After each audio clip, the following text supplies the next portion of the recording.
নমস্কার সবাইকে। আমি সুমনা নতুন আরেকটি ব্লগে আপনাদেরকে স্বাগত জানাই। আর হ্যাঁ, সর্বপ্রথম সবাইকে হ্যাপি নিউ ইয়ারের শুভেচ্ছা। এতদিন পরে হ্যাপি নিউ ইয়ারের শুভেচ্ছা আপনাদের সবাইকে জানাচ্ছি। তার কারণ হলো যে আমি ঘুরতে গিয়েছিলাম, তাই ভিডিও এডিটিং আর ভয়েস ওভার দেওয়া আমার হয়নি। তাই আপনাদের সাথে এতদিন পরে আমার নতুন বছরের শুভেচ্ছা আদান প্রদান হচ্ছে। এটা হলো 31st নাইটের ভিডিও।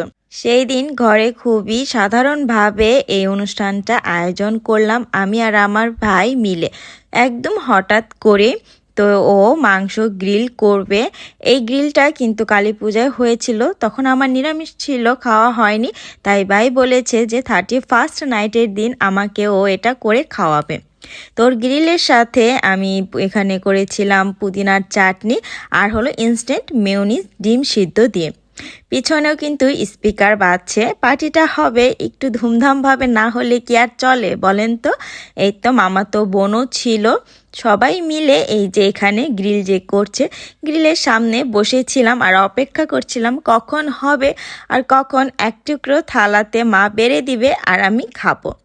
এর ফাঁকে ফাঁকে আবার একটু ভিডিও ক্লিক করে নিলাম। তো আমাকে দেখে তো বুঝতেই পারছেন একদম জরিনার মতোই লাগছে, কোনো সাজগোজ নেই, কিচ্ছু নেই। তারপরও পুরাতন বছরটাকে এভাবেই বিদায় জানালাম খুবই সাদামাটাভাবে।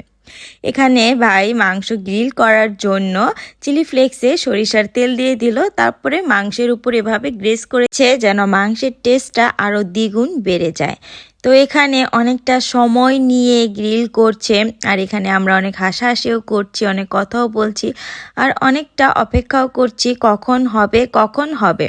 তবে আমার ভাই গ্রিলটা যে করেছে সেটা খুবই খুবই টেস্ট হয়েছে। অবশেষে হলো, মা এক টুকরা বেড়ে দিল। তবে হ্যাঁ, সর্বপ্রথম কিন্তু আমারটার হলো না, আমার সোনাইয়ের জন্য আগে বেড়ে দিল, তারপরে তো আমার ছিল, তারপরে আমার মামাতো বোনের মেয়ে এই যে টুনটুনি, ওকে বেড়ে দিলাম, তারপরে মামাতো বোন খেলো। এভাবেই পুরাতন বছরটাকে বিদায় দিয়ে দিলাম। ভিডিওটা ভালো লাগলে একটা লাইক করে দিবেন।